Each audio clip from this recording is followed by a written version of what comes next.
in, everybody, to Grown Up Fantasy Football. My name is Joey, and I'm here with my esteemed colleague, James. How's it going, everyone? And we're one man short today, so we missed out. Zach's missing out, but he actually left a special message for everyone towards the end of the podcast. So we'll get to that. We got a lot to cover today, James. We got some little bit of news, some Hard Knocks reactions, and then today we're going to be giving you our takes for this year's Lamar Jackson of last year. So a player that was kind of taken way late in rounds that pretty much has a ceiling of like top 10, top 5, maybe even the number 1.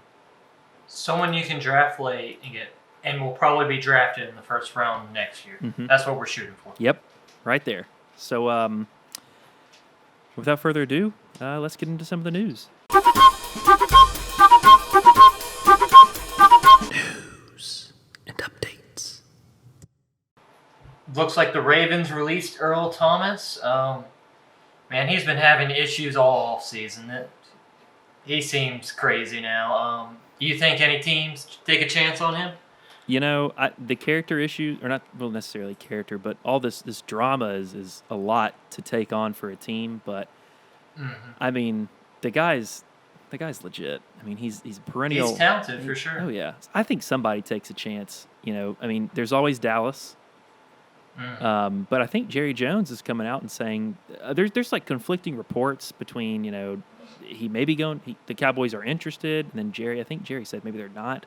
Or maybe the other way around. I'm not sure. But there's a lot of conflicting news on that. So I think the Cowboys, but another team to look out for is the Browns because that secondary has been hit. Grant Delpit's out for the year with an Achilles. I think they lost somebody else to an injury. So I'd look at the Browns and the Cowboys. Yeah, for sure. Mm-hmm. Then Kenyon Drake was seen walking around in a walking boot. Is it time to hit the panic button on Kenyon Drake? Well, No, it's not. It's it's all precautionary. You know, he came out and said it's not because of, you know, any injury or anything. It's just you know, trying to stay fresh, trying to stay okay for the season. So, I mean, I don't think there's anything with that. You know, if anything, it helps kind of lower his ADP and brings more value to him. So. I mean, in any case, you might want to look at handcuffing Chase Edmonds. Yeah, we saw last year when they're starting running back down. Chase Edmonds was killing it. Mm-hmm. Must own, I think. I think it's that offense. I mean, you put anybody in that Kingsbury offense, they're going to succeed. Mm-hmm. Yeah, they're loaded this year, and we talked about that on last week's podcast a little bit. With all DeAndre Hopkins is in the mix now. Oh yeah. But, I'm not worried. I'd still take Kenyon Drake. I would too. That you got to have. Next item, Allen Robinson looks like he was sidelined at practice with an ankle injury. Nagy isn't worried about it. I'm not worried about this. How about you? I'm not really worried either. I think it's something to monitor and keep an eye on, but I don't think it'll be anything serious. He's if anything, it's going to be like Drake. It just kind of lowers his ADP, gives him some more value. And the Bills announced they will have no home fans for the first 2 games at least, and they'll reevaluate after that.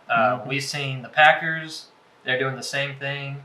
The Jets and Giants have come out and said they'll have no home fans this season. The Washington football team has come out and said the same thing. What's your take on this?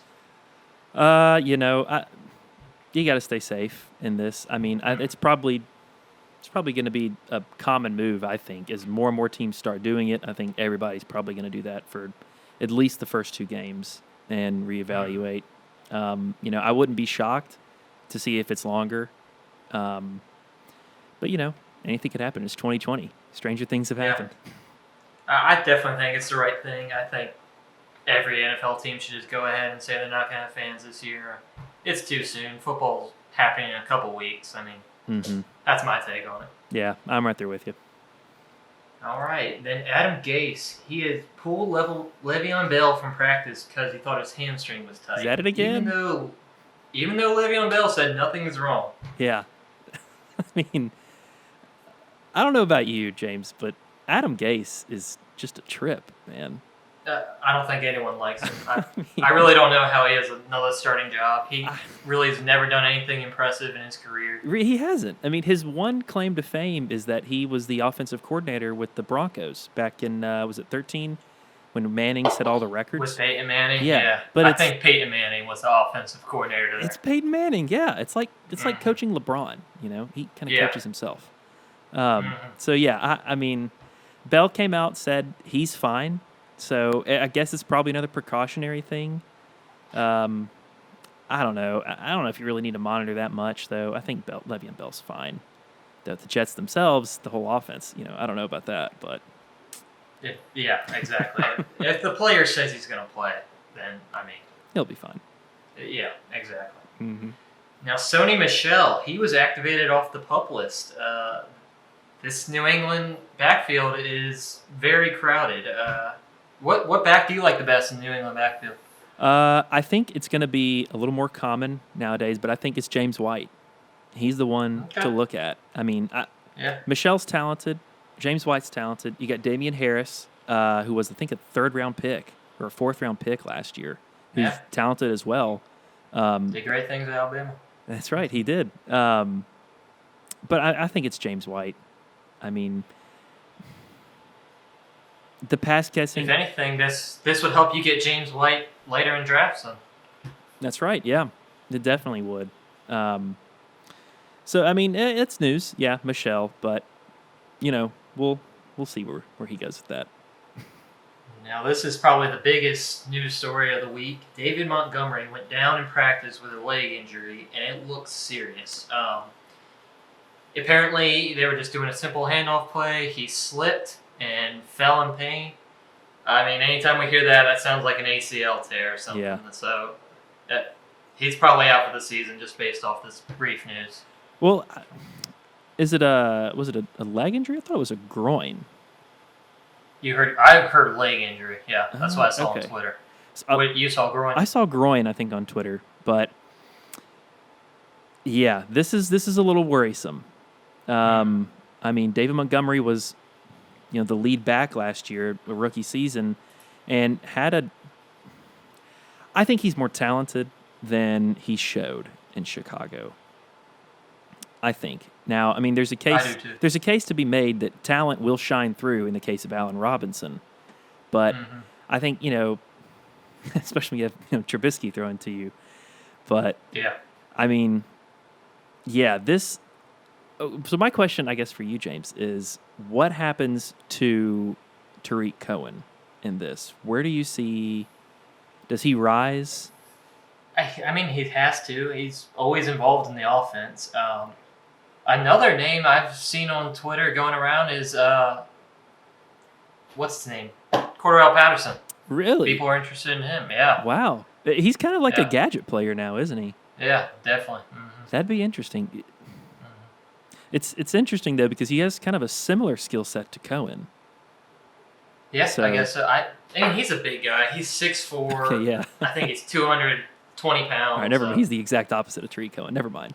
Well, I mean, they're both quick, fast players. Right. Both can catch the football, so it's going to be interesting. Cohen, I think, is definitely the better value. But yeah, I agree. I wouldn't mind picking him up in a last-round pick or off waivers or something like that. See what happens. Who, Cohen? If with Patterson, if Montgomery is out for some serious time, which it looks like he's going to be. Yeah. And then we have the Gardner Minshew Bud Light Challenge. You throwing away your first-round pick absolutely. For a free case of Bud Light? For Uncle Rico, anything, man. That took over Twitter for, a few hours or so? It was pretty nice. Oh, yeah. It was great video. I mean, props to Gardner Minshew. I mean, that guy is a true grown-up. Apparently, if you win the league with him and you draft him in the first round, you'll get free Bud Light for the entire season. Is that right? Is that what you heard? Yes. Or wait. Yeah, I think it is. If you win the league with him, you get full free Bud Light for the entire season. Is that something? Still not worth it. I was about to say, Still not throwing away my first round pick for that. Nah, I don't think it is either. Sorry, Gardner. Nice try, but All right. You ready to get into some Hard Knocks reactions? Yeah, let's do it. Hard Knocks reactions. How about that new Rams stadium, man? That looks awesome. It looks incredible. I mean, the wraparound screen, the size of it. I used to think Atlanta's, and I'm a Falcons fan, was like the premier stadium. But, I mean, this thing is beautiful. Yeah. I mean, so I think like Jerry Jones, his Jerry World was the standard. Jerry World really was like the standard for a while, the big stadium. But now you've got Dallas and the Raiders stadiums coming up. Atlanta still is a nice stadium, and now L.A. These are some six stadiums. Yeah, they're building some awesome places. The Raiders stadium looks awesome from the outside. I'm excited to see how the games look in these places. Yeah, unfortunately with no crowds. Yeah, it is what it is. I want football back, so I'll take it. The other thing I liked about Hard Knocks is seeing Melvin Ingram and how he's handling his contract situation. That's, I mean, most guys, they don't go near the facility. I mean, Le'Veon Bell, Ezekiel Elliott, Melvin Gordon. But Melvin Ingram, he's in there. He's helping his teammates out. That's awesome. I thought it was that's great. the way you should do it. Yeah, the perfect example of how you handle it. He's in there talking to the young guys, getting them pumped and correcting technique and everything, and he's still communicating with the coaches. It's like there's really no ill will between Melvin and the organization, and it's a great look for the Chargers. And I think last episode Zach said he thinks the Rams, or maybe you said the Rams are more interesting. I think the Chargers are a lot more interesting. Really? Yeah, I do. I mean, watching, especially this episode, kind of set it off really with Keenan Allen and Melvin Ingram showing out. I mean, Melvin with the pick right before that last scrimmage or so, and then seeing Tyrod go to work. I mean, this would be a pretty interesting team, I think. Yeah, for sure. A lot of talent. How about that defensive back, Dante Dion? Do you like him or you think he's annoying? I like him. I mean, I laugh all the time, so I'm right there with him. He's annoying me. Can't stand the guy. I could see it. I could definitely see it, but he's like the exact opposite of like Jalen Ramsey. He is, yeah. Yeah, Ramsey's just quiet, dominating, and Dante Dion is just all smiles and, kicking your butt. Yeah, well, we got one more episode left before the season? I think so. Starts? Yeah, all right. I think it's just one more. So yeah, I'm enjoying it. Oh, yeah. Maybe not as interesting as prior years, but it's somewhat football, so I'm still happy to watch it. I think it's still pretty interesting because you get the whole coronavirus thing to deal with. Yeah, that's true. It's very true. Kind of an inside look at that. Oh, yeah. All right. Well, you ready to get into our stuff? Let's do it. The next Lamar Jackson. All right, so let's get into the topic here today. Who is this year's Lamar Jackson at quarterback? Yeah, I drafted Lamar Jackson last year in the 10th round, and he turned out to be the quarterback one on the year. This happens every year. The year before it was Patrick Mahomes. You drafted him late, turned out to be the top quarterback that year. So who's it going to be this year? I think it's going to be Cam Newton. Right now, he's currently being drafted in the 11th round in 12-man leagues. This guy's talent can't be denied. I think he's been trying to play hurt. He might be a little burned out in Carolina, but if anyone can revitalize his career, it's Bill Belichick. The man's a genius, and you're not taking any risk drafting him in the 11th round.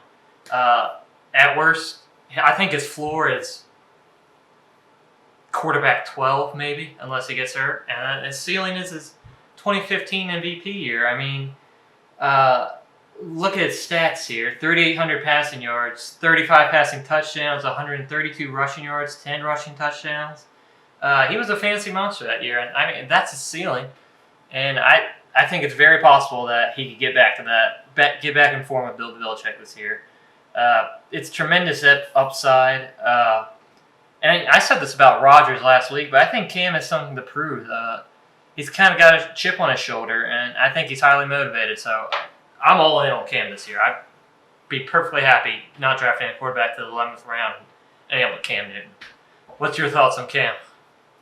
I agree with like 95% of everything you just said. All right. And that last 5% is only a caveat because I don't think he's going to get exactly to those 2015 numbers. Age is a factor. Injury history is a factor too. Sure. But I think you're totally right. You're spot on. If anybody's going to revitalize a career, it's Belichick. And he's definitely motivated. I think he wanted to get out of Carolina. He wanted a fresh start. And he's got it at, like, the right spot. Now, granted, he doesn't have all the weapons around him that he, would have had in Carolina, like no Christian McCaffrey, obviously. Mm-hmm. But you can still make something happen. And I think Yeah. Cam will make something happen for sure. And especially in the 11th round, in the 12th round, come on. It's like you're asking. You're not taking any risk. I mean, what's not. the worst thing that's going to happen? You drafted a quarterback in the 11th round, and nothing happened? Let me just stream. Yeah. Oh, yeah. I'm totally on with that. And I think Zach was on board with Cam Newton, too. I think we all love him this year. Yeah. I think we'll hear from his take a little bit later on. All right. So I'm going to run in right now, and I'm going to give you the Lamar Jackson of 2020 of wide receivers. And I could have gone a lot of different routes with this one, pun intended. And I chose Michael Gallup, wide receiver out of Dallas. And I think I'm going to get some reactions out of here. Yeah, definitely. So the reason I chose Michael Gallup, because last year, so you're comparing a player to a player that was Lamar Jackson-esque in 2019. And that player I'm comparing him to is Chris Godwin. Because Chris Godwin was taken, his ADP in 2019 was 54. All right, so it's not, way late rounds or anything, but it's not a wide receiver one. Now, Michael Gallup's ADP right now is around 78, 79. Michael Gallup was the wide receiver 2 in the most productive offense of 2019 in Dallas. They had 431 yards per game, and 269 of them were passing yards. Now, he's splitting it almost evenly with Amari Cooper. However, Gallup led the team in targets per game at 8.1 compared to Amari Cooper's 7.4, and yards per game with 79.1 compared to Amari Cooper's 74. And, you had Randall Cobb there as well as Jason Witten. And both those players are gone. And that's they combined for a total of 166 targets that are now up for grabs. So I think everybody thinks, here comes CeeDee Lamb, first round draft pick, great pedigree. He is a terrific receiver. I don't think they're going to pass up Michael Gallup in the passing game that hard, though. I mean, the guy is productive. Another interesting stat that I came across yesterday was NFL.com put out like the top 3 wide receivers by routes. And Michael Gallup came in second on the in route in there. So the in route's usually going to be run from the outside, right?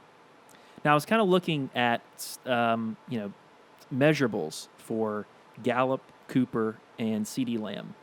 Each of them are like 5'11 or 6'1", 5'11 to 6'1", around there. And CeeDee Lamb's a little bit on the lighter side, but Cooper and Gallup are like in the 200s. So basically, anybody can play around on that outside.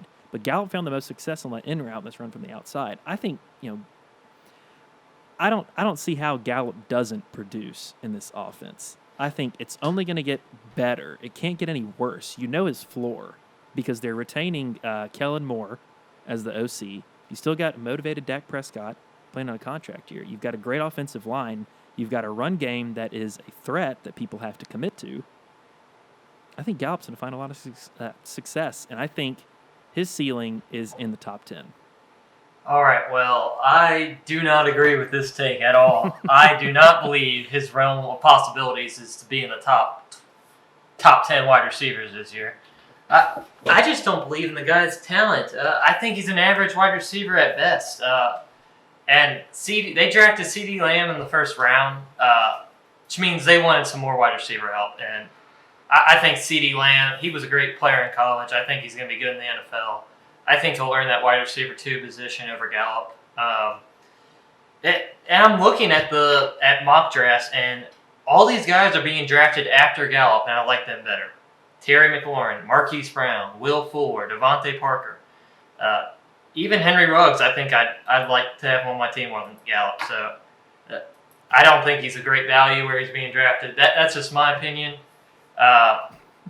It's valid. Yeah. Totally valid. Yeah. Because I like all those picks too. I do like Devontae Parker, another great one.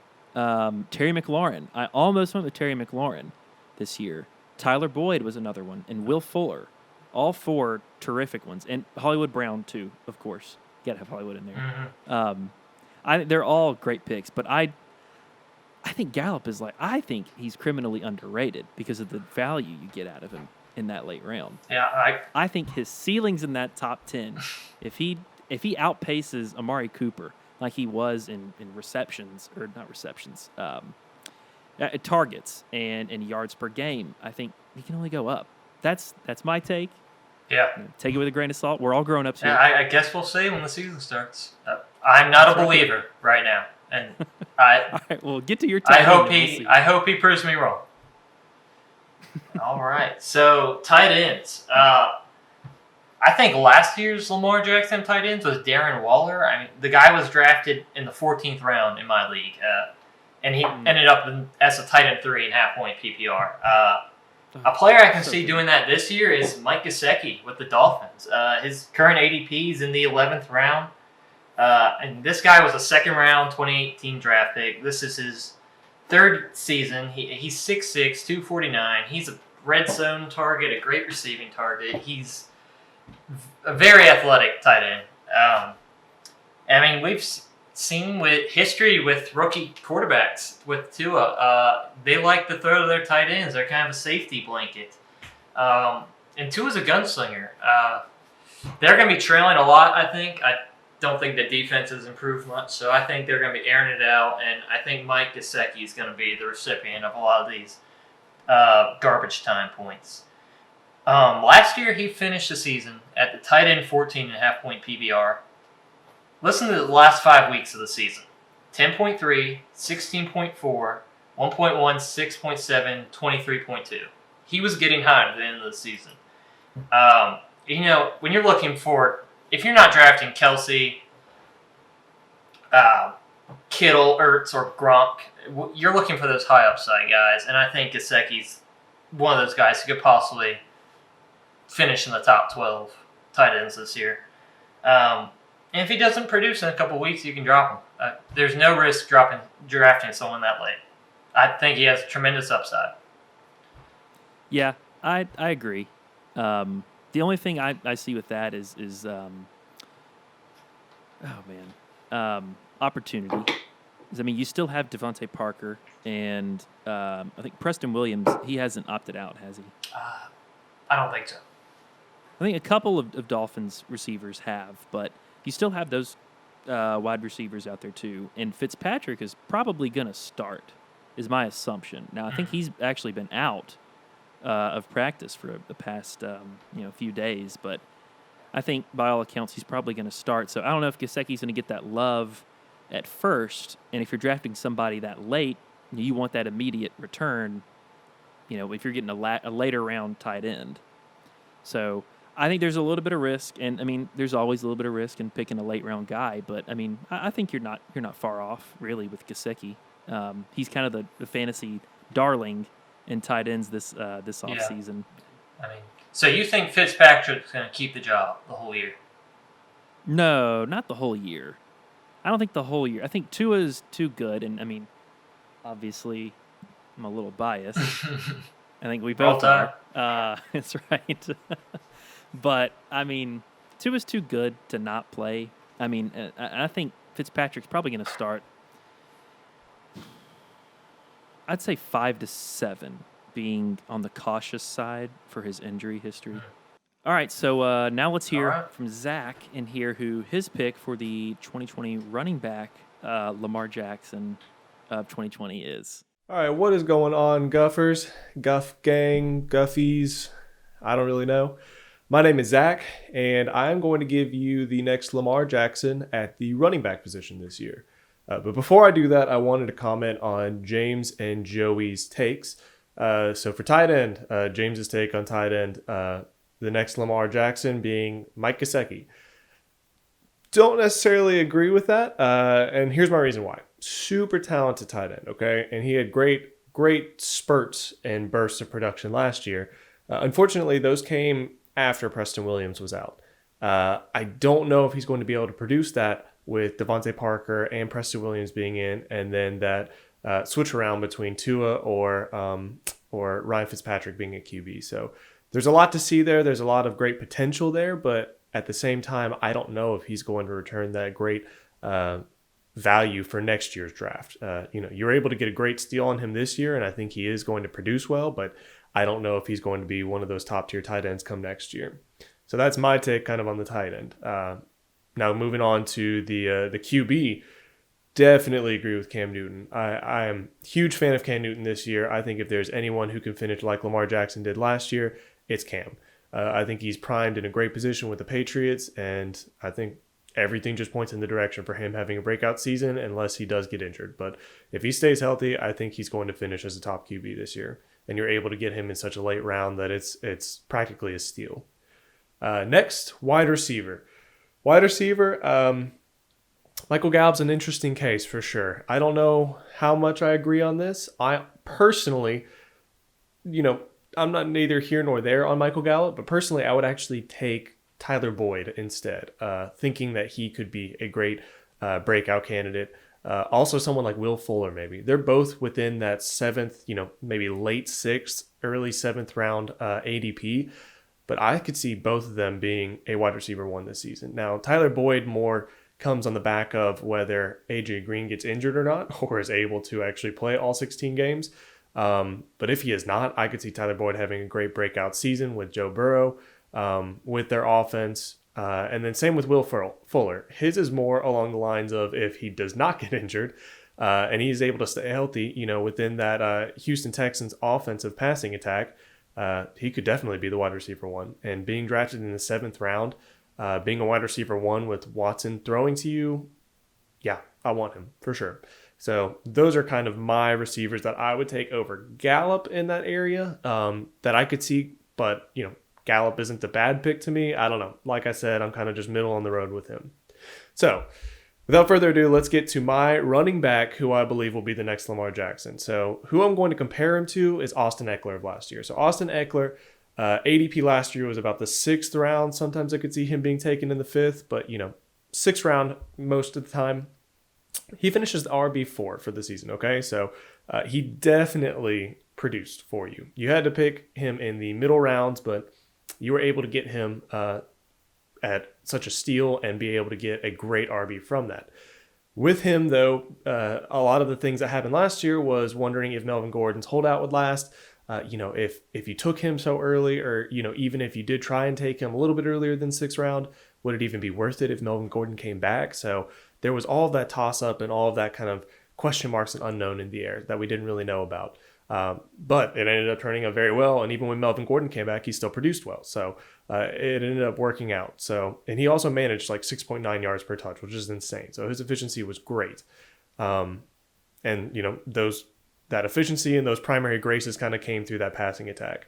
So who kind of compares to him this year? Who's going to be that person that you can take in the middle rounds, but will probably have the same ADP as Austin Eckler has this year of like a 2nd round pick? I'm picking Kareem Hunt. All right. Now, I know everyone's kind of on the fence about Kareem Hunt, thinking, okay, he could probably produce as a flex this year with Nick Chubb in. I'm thinking he can do more for you. I think he is going to be an RB2 this year, and that's with Chubb being there, okay? So Kareem Hunt right now is going in about the 7th round. He's got 7th round ADP right now, and they have Stefanski now as the head coach, okay? So I think that with Stefanski being there, they're going to rely heavily on the run. They're going to try and get Hunt involved, and they've already talked about involving him in the slot more.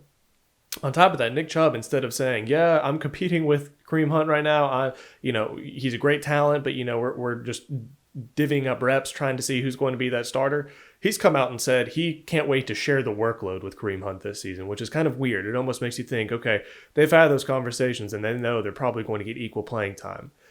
Also, coming down the stretch, last year when Kareem Hunt did come back, you saw a complete drop-off with Chubb over the last half of the season than he had with the first half of the season. Kareem Hunt even had 3 touchdowns the last half of the season, whereas Chubb only had 2. So I don't know. I'm just trusting Kareem Hunt a lot more than I am Chubb, but I'm also seeing with Stefanski's offense and with the potential that he has, especially in the slot and just his overall talent, I could see him being an RB2. Take that away also saying, okay, that's with Chubb there. If Chubb were to get injured, he is for sure an RB1. Okay, so you're basically getting an RB2, but with the potential of being an RB1 if there were any injuries or if there were any setbacks with Chubb in the 7th round. On top of that, his contract ends at the end of this season. Okay, so say you do get him and Chubb and Hunt both stay healthy all season long. He splits workload, but he, still kind of that lower end RB2.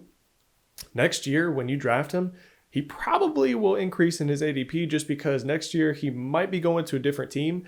And if he is, he could be the RB1 there, which you would definitely want him on your team. So that's why I'm comparing him to Austin Eckler. Austin Eckler, we took him last year in the 7th round, produced great, was awesome, and now he's being taken kind of in the 2nd round. I could see Kareem Hunt being the same. I could see him being taken in the 7th this year. And either having a lights out season because he somehow or another, because of injury, becomes the RB1 on that team, or still having a very good season being an RB2, and regardless next year still being drafted in that 2nd to 3rd round range because who knows, there's the chance that he could be on a different team and be the RB1 for that team. So that's kind of my reasoning, but those are just some of my grown-up thoughts right there. But thank you guys. Yeah, so Kareem Hunt, I was kind of against this one at first, but more I thought about it, he's a very talented back. And if something were to happen to Chubb, he'd be an instant running back 1. It's a good draft value, I guess. And it seems like they're going to use him still, so he's not completely useless if you do draft him. He's not just going to sit on your bench until Chubb gets hurt. So I think it's possible he finishes in the top 10. I'm not betting everything on that, but I don't think it's a terrible pick. I understand it. What's your thoughts? Yeah, I agree. I mean, his value is really good with being in the 7th round. Mm-hmm. And Zach makes a good point, and you do too. If Chubb gets hurt, then you've got an RB1 who has proven that he can be a beast. So, I mean, yeah, the value is there. Stefanski is saying that he wants to get Hunt involved in the offense. I think he's talked about playing him in the slot, like Zach said. So, yeah, I mean, you've got really good value for Kareem Hunt. And, yeah, he could be a running back 1 at the end of this season. Yeah. Yeah. All right. Well, I think that kind of wraps it up for today's episode. Yeah. Be sure to follow us on Twitter and look us up on Facebook at GrownUpFF. And we're out on Apple Podcasts, Spotify, Google Podcasts. We're working to get everywhere that you listen to podcasts. So if you know of any streaming service that we need to be on, let us know in the comments down below. Yeah, let us know your thoughts about our picks. Are we stupid? Tell us straight. I know they probably think I'm stupid, but I'm here to state my claim in Michael Gallup 2020. Oh, yeah. All right, everybody. So be sure to subscribe, grow up, and get guffed.